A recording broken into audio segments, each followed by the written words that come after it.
Hi, friend. This is Alex McRobbs, founder of the Mindful Life Practice, and you're listening to the Sober Yoga Girl podcast. I'm a Canadian who moved across the world to the Middle East at age 23, and I never went back. I got sober in 2019, and I now live full-time in Bali, Indonesia.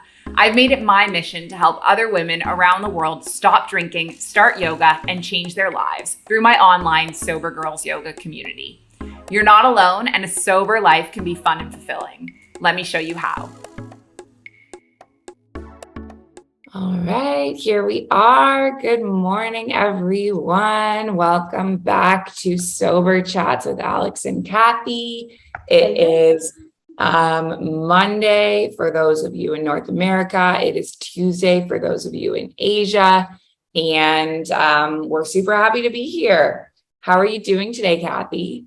I'm doing well. Today is Labor Day in the States, so I had the day off. I did not labor at all. And I went grocery shopping, which is laboring for me because I don't like to grocery shop, but and I meal prep. So that was laboring, but not the typical laboring. So yeah, I'm good. I feel organized, and that'll last for like about a couple of weeks, and then I'll be like, I need another day off to catch up. So good. How are you? That's awesome. I'm good. I had a great sleep last night. I feel rested. I feel like, I'm excited to go about my day today, going to yoga, going to visit the rice terraces in Bali, which is where I'm just taking my cousin who's visiting. And, I'm doing good. Another day in Bali. That's awesome. That's so cool. I love that picture of you and the monkey. It looks like the monkey is taking the selfie.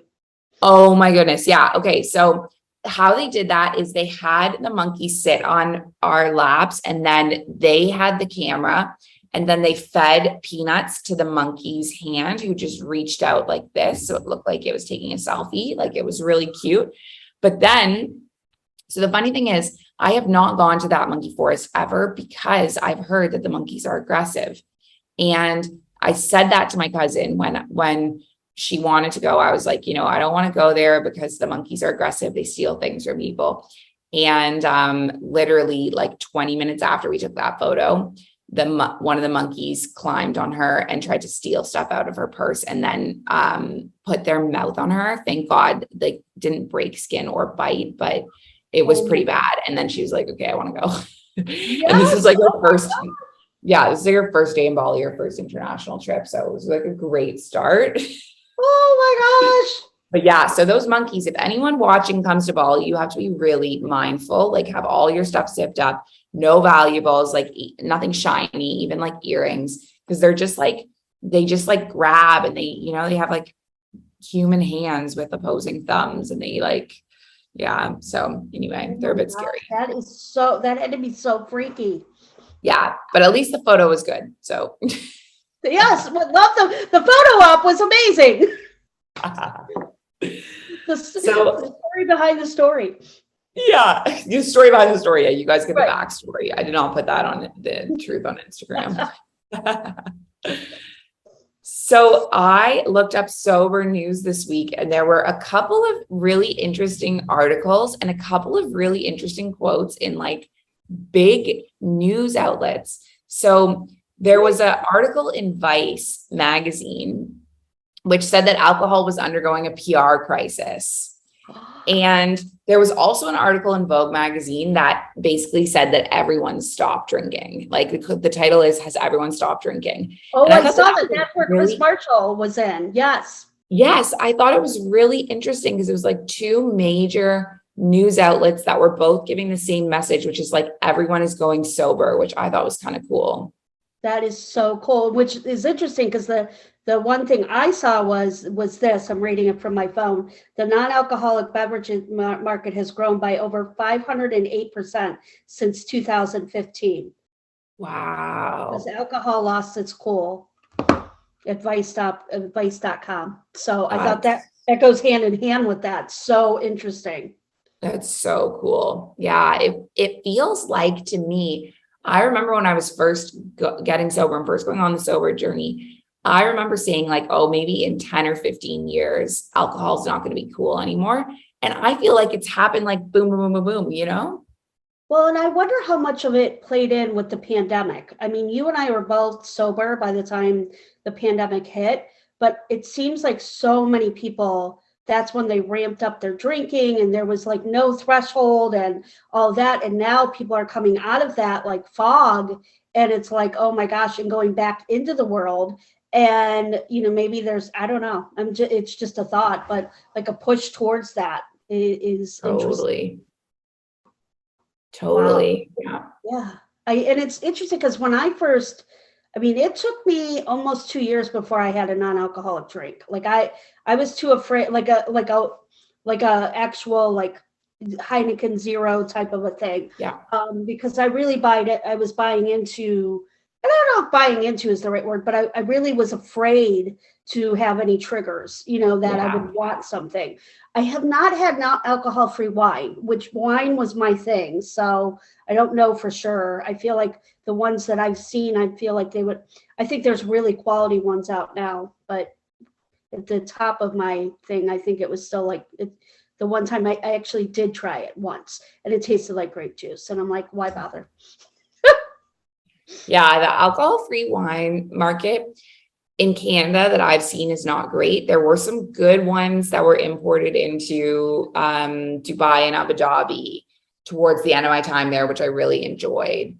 And I was like a Heineken Zero fan, but I could totally get the fear around it. I think for each person it's different because for some people it can be triggering for them, but for me it's like a really great resource. Yes, and I really believe that. I really bought into this. You don't do that, da da da. And now, I encourage when I'm coaching, like, have you tried this or put things in a wine glass? Things that I was afraid to do that I think would have helped that all or nothing mentality towards it. Like the ramping down or the cutback and things of that nature. So I actually find myself encouraging, so that you get used to it in a different way now. But I was so afraid when I first started.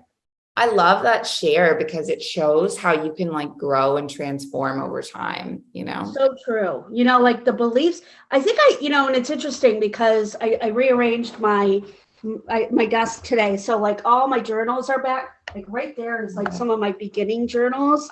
And the paranoia, like it was interesting to read some of the, like, I have like one, like there's a whole series of something I did about limiting beliefs. And I don't know, like I was just so scared that I was going to mess up. So, and I think that's where the growth for me, but I also think like the sober world has come too, and getting away from labels and all that kind of stuff too. Mm-hmm. Someone, Trina's commenting who's watching, she would never touch, I think she's meaning to say alcohol-free product, maybe says never touch an alcohol product. For me, most important thing is be safe and truly not get myself into the state of what brought me to the place I am. And that's great. if that's for you, what works for you to just not have any alcohol-free drinks, then that's amazing. Because that means that, she says, yeah, that means you know yourself really well and you know what's going to be triggering and harmful for you. And you're like setting that boundary around your alcohol-free journey. I think that's amazing. I agree. And I feel like, for me, like not doing it for 2 years and then I tried the different beers, like when I was the non-alcohol rep, I should say, for Better Roads, they sent me one that tasted like Blue Moon, like the orange beer. It was so good. Like I really liked that. But I haven't really I didn't really like the liquors, like tequila and stuff like that. My son, did I tell you the tequila story? How I had tequila and my son came home and he was like, "Mom, why do you have tequila, out?" And I'm like, "Oh, it's non-alcohol tequila." And he was like, "So it's dirt in a bottle?" I'm like, but I couldn't, like, for me, like a lot of people have made margaritas with those and all that. I can't tell the difference, but I was more of a wine drinker. So I don't think I'm like a good, person to say, but yeah. It'll be interesting to go to Austin because Chris will be making different drinks, and I really want to try like different things because I'm ready now, so, and to be around all sober people who will be trying it too, I think will be really cool. That's so There's cool. only 11 tickets left for Sober in the City. Oh my gosh, that's amazing. Yeah. By the way, everyone, Sober in the City. Cathy is going to be going to Sober in the City in Austin, in Texas in November, and she's going to be representing the Mindful Life practice there. And yeah, wearing her sweater, being on some panels. So do you want to talk about Sober in the City briefly and just let people know? Yes, I'm so excited. So Sober in the City started with Susie, who has zero proof. Susie, I'm sorry, because she just changed her. I love her logo. I will find it while I'm talking. But the concept is there'll be a guest speaker on Saturday night of Jen Couch, who is with, I'm going to think of the name of, this is terrible. She is the guest speaker of the program that she runs, but Susie has done this in Sacramento with Peggy, with This Side of Alcohol, and she has done it in Long Beach as well, with another author. So she mixes it up with different things. But Austin has been a big hit because a lot of people have always wanted to go to Austin, but Susie's whole she's with zero proof experience, which I think is cool. So the concept behind it is twofold: that you learn that you can go and have a good time, with your friends, and learn how to do different things, because we're going to have all sorts of activities. The last two that Susie did, it was just but it was a dinner, like a happy hour, a dinner, and the speaker. This has turned into a full-blown weekend because everybody is so excited about Austin. So like, we're going to be providing yoga. There's going to be all sorts of things, all like for like 2 or 3 days, people taking tours, doing hikes, all that kind of stuff. And then you'll also have the Chris, who will be doing I cannot talk today. Chris will be doing the mixologist stuff and at the bar, and then we'll have the dinner, and then we will go from there. So the dinner, but yeah. And so the whole purpose, so the twofold is you learn that you can go have a good time and have a getaway weekend. The other thing is the city gets trained in how do you provide this for people, like a zero proof weekend, and training restaurants and bars and coffee shops and things of that nature to make people feel more comfortable. Yeah, that's amazing. That's so incredible. Super exciting. I hope I did okay with that. I'm Yeah. like blanking on names. Like I'm so zen. Like it's been like, I think I've been zen since yesterday morning with your yoga class, with Khaled. I feel like that just put me into the zen for the rest of the weekend. It's been amazing. Oh my God, that meditation, anyone who's watching, that was incredible. It was really seriously, like I had a massive headache last night and like this morning, and I practiced what he was saying this afternoon. I'm like, why didn't I do this sooner? It was amazing. Yeah, no, he was incredible. I really So good. All your classes, but that one, what is that called? The mindful, I think it's mindful manifestation, yin, and meditation. Yeah, that's a good way to kick off a Sunday for sure. Yeah. All right. What else? So Trina's asking, do you have any events in Vancouver, BC, Canada? We would love to. We've talked about doing these types of things, and it almost kicked off this summer, and then it just was like too much going on at the time. But it's something that we've thought a lot about, is like doing those live events. I think that would be amazing. So if we have a big enough crowd in Vancouver, we could definitely do like a sober. I think I like Susie's model. I think that's great. Like getting a hotel in the city and doing like an event. I think that would be really fun. I know that would be a kind of like a cool, different kind of retreat, like weekend. You could have like a different type of yoga retreat weekend. Maybe we could work with Susie on that. I've always wanted to go to Vancouver, so I'm in. Yeah, let's do it. A huge, like Vancouver and Seattle, I feel like there's a huge sober like communities there. So I think there would be a big draw for sure. Totally be interest. Yeah. I love that you asked that. That's awesome. All right, so let's talk about the 2 upcoming things, which the registration ends this weekend for the 108-day recovery program, and then also the deep dive into sober yoga. So let's talk a little bit about those. Yes. All right. So what do we want to, when you say this weekend, like in my mind, this upcoming weekend, is that what you mean? Yep, yeah. So September 11th is Okay. when the next 108-day recovery program starts, and it's when the next deep dive into yoga starts. Yay. Because in my mind, it's still the weekend. So I just want to make sure, because I think people in the States might think that way too. So True. Yes, true. See, I'm already midweek. I'm on Tuesday. I know. You're already like, you're like, yes, this weekend, Kathy. Like your face was like, and I'm like, well, in my mind. So the 108, Alex, you explained it to me once. The whole reason we chose 108 is because there's a meaning behind 2 things I want to say, or one thing I want to say about the 108 is the question has come up whether, because you have the 30-day challenge, you have the 60-day challenge, and then the 108. The 108 is literally 108 days. It's not another 30 days added on to the 30 and 60. So I just want to address that first. And the reason we chose 108-day recovery, you explained it so well during yoga teacher training. And I was wondering if you would explain the meaning behind 108. Yeah, absolutely. So the number 108, it's a sacred number in yoga. So it's also a sacred number in the traditions of Hinduism and Buddhism. And basically the malas. So I wear a lot of mala bead necklaces, and those include 108 beads. And they're used for devotional meditation, for mantra. And so what you're doing is you're repeating something a number of 108 times. And then there's a bead at the bottom, which just marks the beginning and the end. And there's also a lot of practices of 108 salutations to celebrate a season transition. So the winter solstice or the summer solstice. And so this is a time to flow and breathe and just kind of connect to this ritual.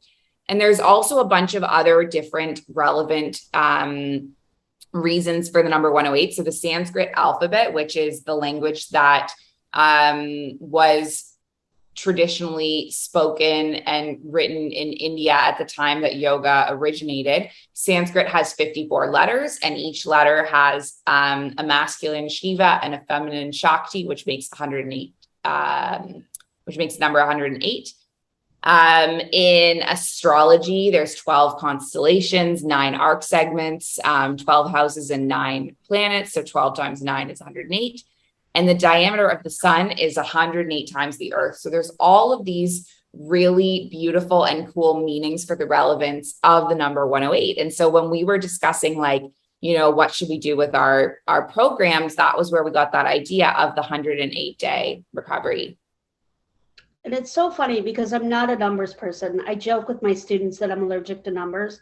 But what I hear, I mean, I was raised Catholic, and I love the beads concept for you know, all the different religions, you know, and spiritual beliefs.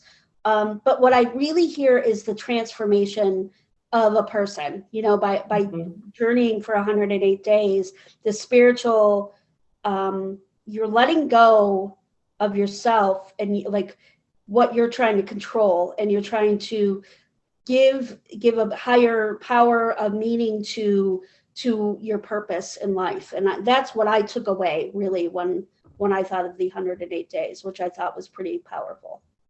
I love that. And I think it's so cool, and it's so unique, and it's so different than any other offerings out there. I agree. I feel like 108 kind of stands out.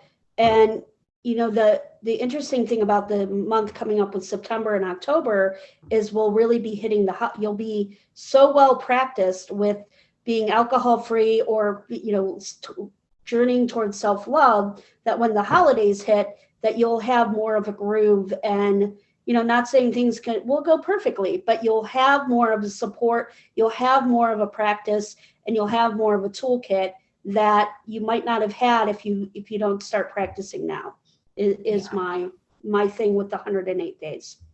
which I think Totally. is really important to think about boundaries and triggers and all those kind of things, but then also having the support and the tools. This weekend I was really I had come off a hard, long time of work, but I didn't think about drinking, but my emotional state was but I knew I had to keep digging and I had to keep coming into community and I had to keep doing like yoga, different things. Those were the two things that I know. And journaling, I had to use my tools a lot this weekend, even 3+ years into sobriety, and not because I wanted to drink, but the emotional sobriety, the mental health with it was really lacking because I wasn't filling my vase. I was filling other people's vases and not mine. Mm-hmm. And so the 108 recovery, it's for anyone that is a little bit further along on their sober journey. So the way we have it structured is you would start with the 30-day challenge, the 60-day challenge, and then move into the 108-day recovery. And the 30-day challenge is for people that are more in initial sobriety, and the 108 program is more for people that are a little bit further along in their sobriety. So if you're watching this and you're like over 2 months alcohol free, this is the program for you. It starts on September 11th. It's going to be running on Sunday Sundays morning. at 11 Eastern Standard Time and Wednesdays at 8 p.m. Eastern Standard Time. Yeah. And Kathy's going to be leading the meetings on the weekend, and Lee is going to be offering that yoga practice. So it's going to be incredible. I'm so excited. The other thing I would say is if you're not alcohol free, but yet like you've been practicing for 2 months or more, it's still a good program. It's a great program. We had people who, women it's all women for the other part of that. But the other part is, but we had women who were still cutting back, but they had been practicing a while, and it went deeper for them in their practice. And I love that idea, practicing sobriety. I think it's a beautiful way to phrase it. Yeah. Softer. Mm-hmm. So the last thing is the deep dive into sober yoga. And this is coming up this weekend. We're starting on September 11th. This is a program that is actually a yoga teacher training. It's a 100-hour yoga teacher training. It's going to give you the coaching qualifications from the Sober Curious yoga teacher training, and it's going to give you module 1 and 2 of the yoga teacher training. Plus, if you do the deep dive into sober yoga, you get a chance to be an assistant facilitator in one of these programs that we're talking about. So you could assistant facilitate in the 30-day challenge, the 60-day challenge, or the 108-day recovery. So if you're listening in and you're someone who wants to take a leadership role in the sober world, but you don't know how and you don't know what, if you're someone that wants to give service in sobriety, then I would highly recommend checking out this program. We're starting again on the 11th. And basically, as being part of that, you get to be a leader in one of these sober programs. So I think it's going to be really fantastic and really exciting. And we have a few women already signed up. Few women signed up for the 108. So jump in and join us. That's awesome. And it's so incredible because I had 2 years when I joined your training, and I had been leading some things, but I gained so much I didn't know I wanted to serve, but I didn't know how I wanted to serve. Mm-hmm. And with the program, it was so empowering because I learned what my strengths were and that's how this 108 came along, and I feel like you find yourself and what maybe you want to give back, but you're also given tools in a very structured way that I just really felt confident leading others. And, because we were being trained on how to do that. And I think, that to me, now that I've been in this and you've been in this, I think to me, having people who are trained is a really important aspect of the alcohol-free or sobriety world. That's my 2 cents. Absolutely. All right, here we go. So quickly. How does that happen? I know it's 7 a.m. now for me. So for anyone that's tuning in, if you have any questions for us, shoot us a message. We're always here. And we will be back every week. We're doing it now at 6:30, not 6. It's going to give me a chance to sleep in a little bit. It's going to give Kathy a little bit of transition time after work. So we'll see you at 6:30 every Monday in the Facebook group. Awesome. Have a great week, everyone. Bye, everyone. See you soon. Hi, friend. Thank you so much for listening to this episode of Sober Yoga Girl podcast. This community wouldn't exist without you here, so thank you. It would be massively helpful if you could subscribe, leave a review, and share this podcast so it can reach more people. If we haven't met yet in real life, please come get your 1-week free trial of the Sober Girls Yoga membership and see what we're all about. Sending you love and light wherever you are in the world.